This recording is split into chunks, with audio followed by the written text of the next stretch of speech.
Hi to anybody watching this. Thank you for watching on my YouTube channel.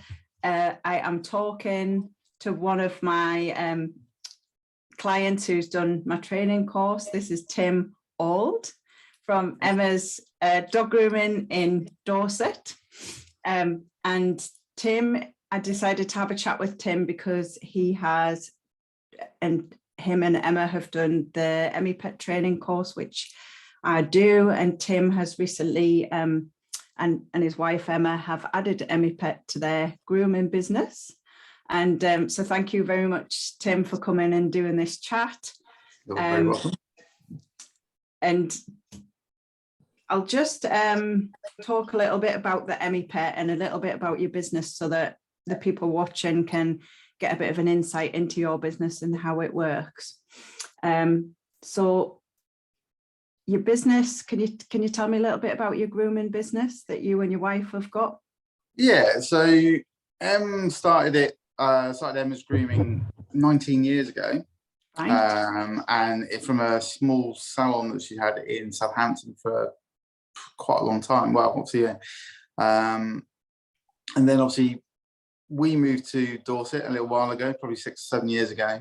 With the commuting, it was quite a lot, doing 110 odd miles every day. Oh, God. So yeah, we were looking to move to over where we live for quite a while, to be fair. But with one thing or another happening, babies coming along, and COVID kind of put a bit of a stall on the plan of what we were going to do, or what Emma was going to do. Then COVID happened, and unfortunately, I lost my job at the time, so because of that.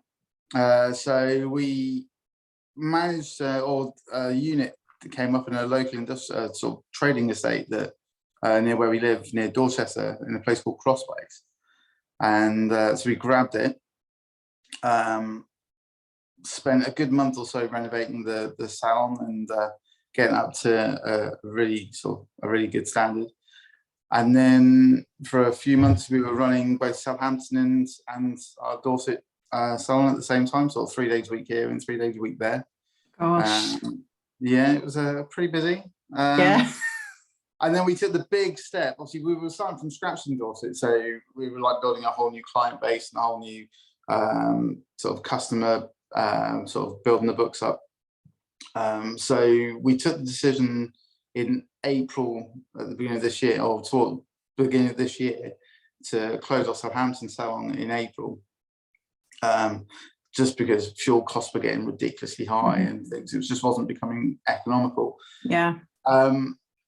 So we went full time here, and to be honest, since then we've not looked back. It's been really busy. We're getting fantastic feedback from all of our customers on our face on social media, and it's gone from strength to strength. Really, it's been really, really good. I'm really quite proud of how it's all come about. Oh, that sounds awesome! And your salon looks really nice. Is that like, I'm just looking? I love the color scheme. Yeah, it's too bit. I think Emma picked that one. So yeah, and I think that industrial units are absolutely perfect places to have grooming salons anyway, because they're just so roomy and they always have like decent parking and. Definitely. Yeah. I mean, for us, going Southampton was on a fairly busy road, so there was no parking whatsoever. And the nearest parking was probably about 300 meters away. So, which is fine in the summer, but when you've got a horrible, wet, wintry, crappy day, and you just made, or Emma's just made the dog look fantastic, and then the customer's got to walk 300 yards in the rain to go to the car. It wasn't too fun, but here we've got 5 parking spaces all for us, and literally right outside the door, and the space is fantastic, and it's worked really, really well. So yeah, it's been great. And it must be so much better for you both having the grooming salon so much closer to where you live. You've got all that extra sort of family time now that you didn't have before, doing all the commuting. And absolutely, we were like 3 hours a day commute. It's about an hour and a half each way. So yeah, without a doubt, it's been so much better. Family life is definitely a big plus. That's like 15 hours a week, isn't it? If you do 5 days. We worked out just to run Southampton on a Southampton salon alone.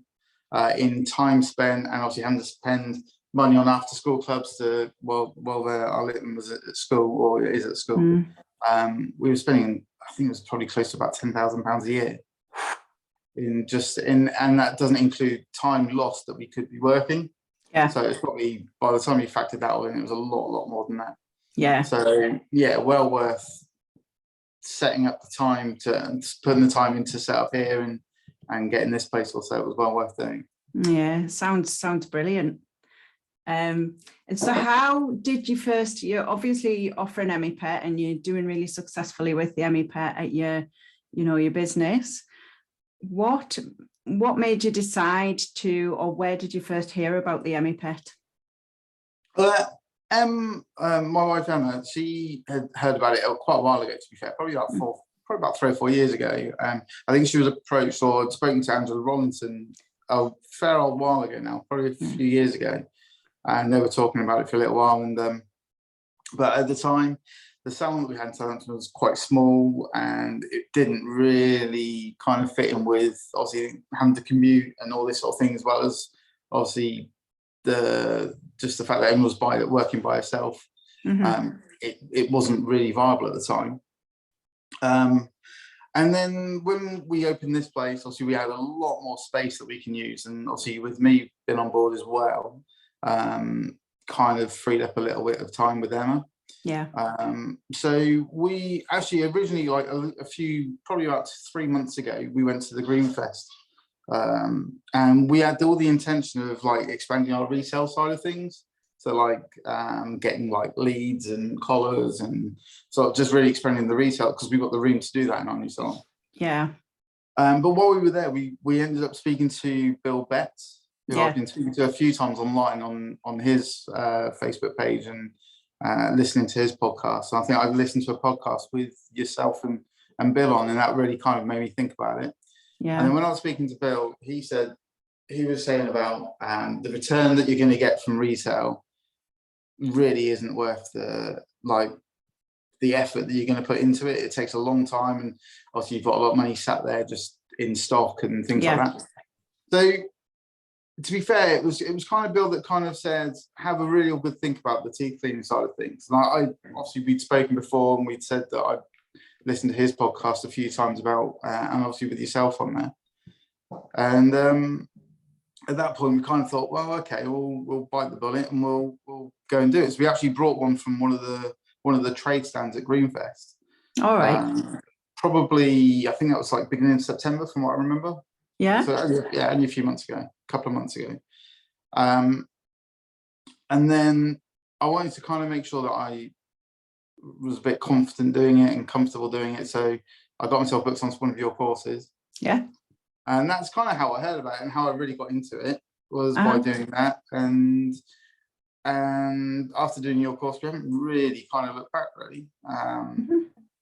We didn't really push it on at all sort of until I didn't want to do anything with it really until I'd done the course and was confident about what it was and how it worked. And obviously we used it on our own dogs, and started seeing some results on our own dogs. So that was kind of quite confidence boosting.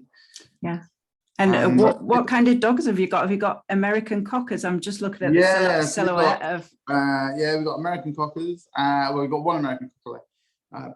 Now we did have quite a few. All right. But we've also got a big oaf of a golden retriever puppy. He's 18 months old, and he's a big bundle of hairy fluff. But no, and our American Cocker, she's getting on a bit. She's 12.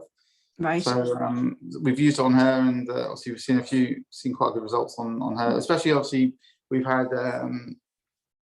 sort of thought about going to the vets before, and obviously her age is a little bit older, so didn't really want to do the anaesthetic and things like that. So from our own personal point of view, it was quite a good idea to do the Emmi-Pet side thing, and so far it's been really good. So it has been really good. Yeah, and I think if you are a pet professional or a dog groomer and you've got like a pack of dogs at home, or even just a handful of dogs, like you've got 2 dogs or 3 dogs, getting the toothbrush just to try it out on your own dogs at home, it pays for itself, even if you were never to start using it in your own grooming salon, even if it just keeps the dogs away from I mean, for the 300 odd quid or whatever it costs to do, I mean, the vet's bill is going to be a minimum of 300 quid minimum, and that's for just one dog. So if it works, and we thought, well, we've got nothing to lose with it. So from that point of view, it's been great. So yours has been like quite a success story, because you've implemented it, and you've got quite successful with your Emmipet in quite a short space of time. How would you say that Emmipet has benefited your business, and what sort of things have you done to promote it or market it to your clients? So really, I mean, Facebook's been fantastic. It's a really powerful tool. So we didn't really push it at first, because obviously we didn't have any sort of portfolio or any sort of portfolio to show customers of what we had. So it was kind of like a soft launch. So we did it to our existing customers at first. So for the first couple of weeks, it was just literally, we had a few posters up in the salon. We had the leaflets out. We've got the little Emmi-Pet dog. The leaflets have been really, really good. So every single customer that's been coming in, when they're in the bath, we have a look at the teeth, and obviously, even if it's just a case of promoting the maintenance side of it and the prevention side of it, we've been mentioning to every customer that comes in that we now have it as a service, just for our existing customers. We've given a leaflet away for pretty much, I'd say probably about 75% of all customers walk out with a leaflet.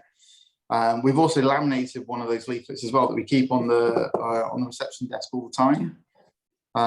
And we've got a few sort of bits of POS, sort of a few posters printed off as well, that we've got on the front door and in the salon as well.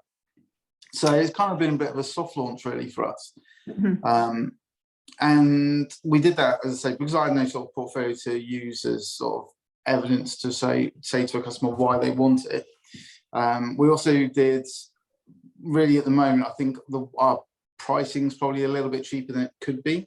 So we've gone in quite for the same reason really, is the fact that until I feel confident that we've got a really, really good, strong portfolio that I can confidently say, this is what you're going to get, this is why you want it. Once I'm at that point, which we pretty much are now, to be fair, at that point, then we can really sort of say, well, actually, we deserve the sort of the price to be going up a bit. We sort of earned the right to be able to ask the customers for that sort of price. But at the moment, we're at a price band where I think it's really appealing to customers, and as an add-on, as a value-added service on top of the Grooming, it's been really, really sort of positive. That's brilliant. And how much was it exactly that you made? Was it in the first month? You made quite a hefty amount of money off the Emmipet, which I thought was so really we turned impressive. over in the first month, which was literally only last month. We turned over in the first month just over £1,400. That was just off teeth cleaning. That's just off teeth. That's purely just. Oh, to be fair, that includes Orozyme as well. So we've been selling Orozyme as well. So again, every teeth clean session or every new customer for the Emmipet, we've really encouraged them to take away the Orozyme. And I'll just say for the people watching at home, Orozyme is just like a dental gel that you can, the clients can rub on the dog's teeth, and it helps to accelerate the results. So that's something that you can sell as an add-on product to your clients. Yeah, absolutely. And that's been a really good, and even for customers that haven't gone down the Emmipet route, we've probably sold a good 3 or 4 now to customers that have just taken it away as a part of their maintenance routine for their dog anyway. So that's been quite beneficial as a little add-on sale, as a value-added sale. So it's been really, really good. Oh, that's brilliant. And so have you come across, so that's like a really positive about the turnover is absolutely amazing. That must be, really exciting when you add a new service to your business. It's bringing in money like that. It is, because from our point of view, it's been great because it's not sacrificed any grooming time. So it is purely additional revenue. We haven't had to sacrifice any sort of grooming time to do the Emmipet instead. Yeah. So that's been really beneficial as well. You can kind of build it into your grooming sessions, and I think it does feel like a lot easier way of making money than the you know, how physical that dog grooming is. The Emmipet is a lot less labor intensive. So yeah, it does. I think it's brilliant. It's worked really well for us. You what? No, it's just, I was just saying, it's worked really well for us. Don't let on too much so that it's a lot less labor intensive, because Emma will be saying, well, why are you doing all the Emmipet and I'm doing all the hard work? Have you, because that's really successful and it's a brilliant story, but have you come across any problems so far with the Emmipet, or is it all just, you know, brilliant? No, not really. The only issue that we've had is been known, well, it's not really been an issue, to be honest, but it's just about making sure that the dog is suitable for Emmipet. So we've had probably, I think I've turned away 3 dogs now, where the dogs have either come in with really, really a huge amount of plaque buildup. We had one, actually a customer that had 4 dogs. They wanted to book all 4 in for Emmipet. It's fantastic. And I thought, great. But which you kind of, I didn't want to get overwhelmed by the fact, well, we're going to make loads of money with this customer, because that's not what it's about. We turned away one of the dogs purely because the teeth were really quite built up and to the point where I don't think it was suitable. It needed a referral to the vets for that particular one. We've also had dogs that have come in, or a couple of dogs that have come in with broken teeth. And you can clearly see, obviously, it wouldn't be sensible to do it. And we've also had dogs that have had other issues that, again, would have made it wouldn't be a sensible thing to do. So we've referred them to the vets. So that's quite important, that you kind of take that away, and that you really do know when to say no. And I think that's really important as well. And I think that you'll get more respect from your clients for doing that, and they'll hopefully come back to you after the dental surgery or whatever they're going to have done at the vet. Well, this is it. Come back to you. That customer that had 4 dogs, and we have 3 of them coming in very regularly now. I think she's all the more confident in the fact that we're doing the right thing, because we're not just there to offer a service. We're there we've got the animal's welfare first in mind, and that's kind of reinforced the fact that it's it's given the customer confidence in us. That they're going to be spending quite a lot of money with us, to be fair. But they know that they're doing it in they're not going to be just doing it for the sake of getting the money. We're doing it because obviously we want to make sure the dog's having the best welfare possible. And you're doing it the right way, and that's brilliant. Have you got any advice for anyone that's maybe sitting on the fence about Emmipet and they're just thinking about starting out? What advice would you give to them? I guess for an advice point of view, make sure you've done your research, make sure you've really kind of looked at who else is doing it in the area, or if there is anything similar in the area. I guess there's always the sort of the SWOT analysis thing that you can do. But really, kind of, if you're going to do it, get onto a course that gives you the confidence to do it in the first place properly. So don't just get one and then just start doing it. Or, like you say, maybe do it on a few friends' dogs first, or on your own dogs is really important. So have a bit of confidence when it comes to doing it, because then when it comes across to talking to customers about it, you'll have that much more confidence, and the customer will feel a lot more comfortable about the fact you know what you're talking about, rather than just getting on with it and, to be honest, making a bit of a hash of it, because that's not going to do your business any favors. And then really get on one of the courses, something like one of the courses that you guys offer, that you offer, and then just listen to advice from you, maybe Angela Rollinson and Bill Betts. Just take any advice you can get, but get on with it, because I wish we did it 6 months ago, a year ago. Yeah.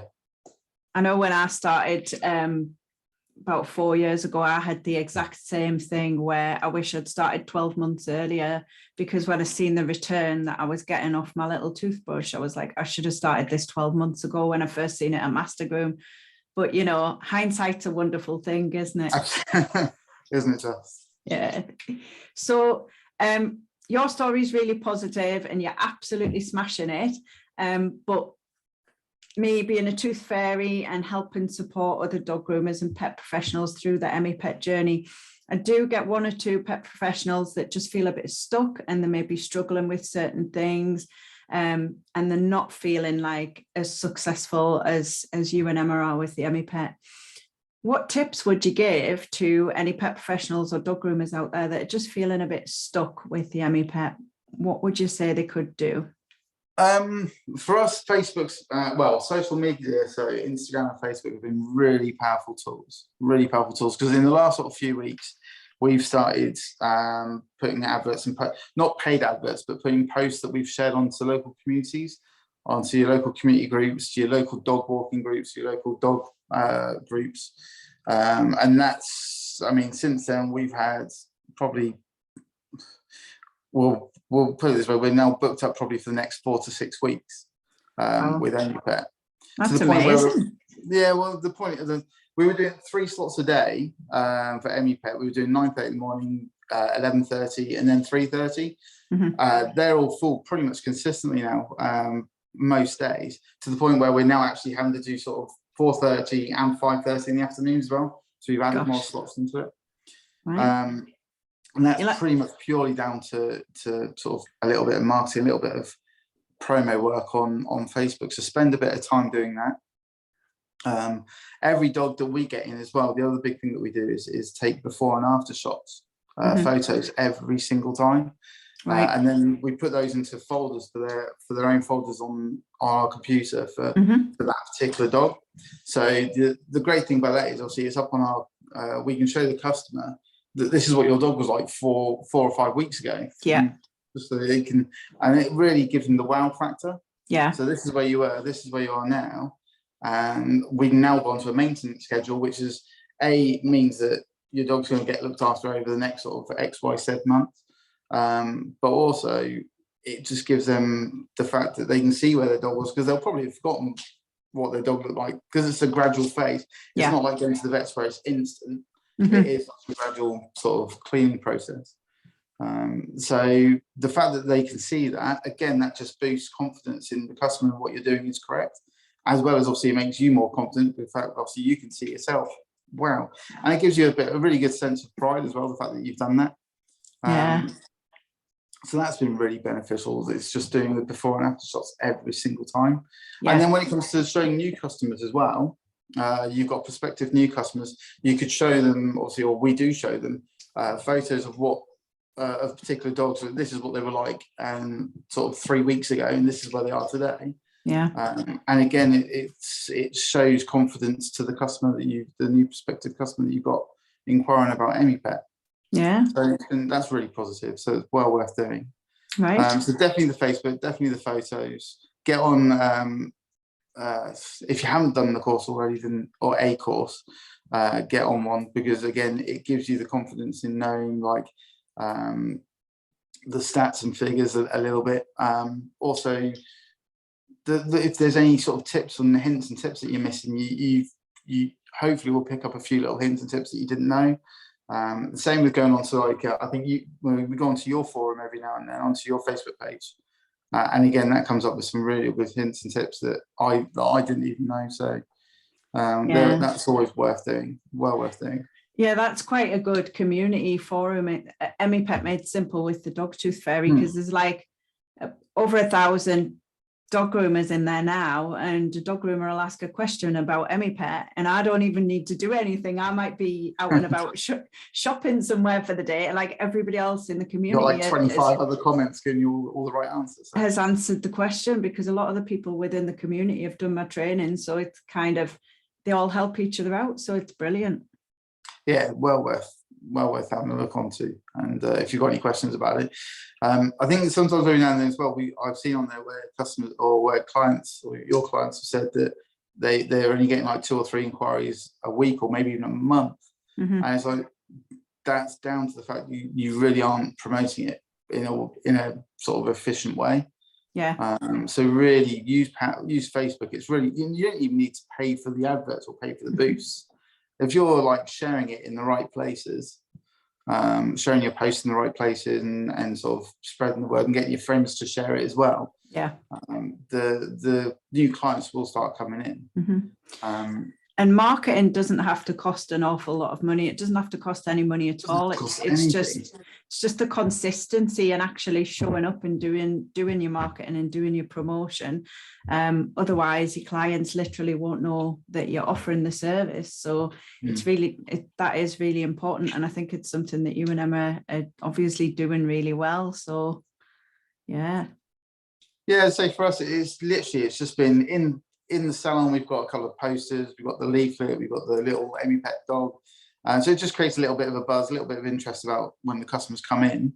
And then obviously they're leaving with a leaflet every time when we have a new customer in. And then, as I say, just pushing it on like Instagram and Facebook, it's been really, really successful. And as I say, it's such a powerful tool now. You don't need to go and spend any money doing it. Yeah. I haven't boosted a post on Facebook for over 12 months, and it's just so easy to do. It just takes a little bit of time, like you say, to be consistent and sort of doing regular posts and things like that to get your sort of viewing levels up. And yeah, it's been really, really good.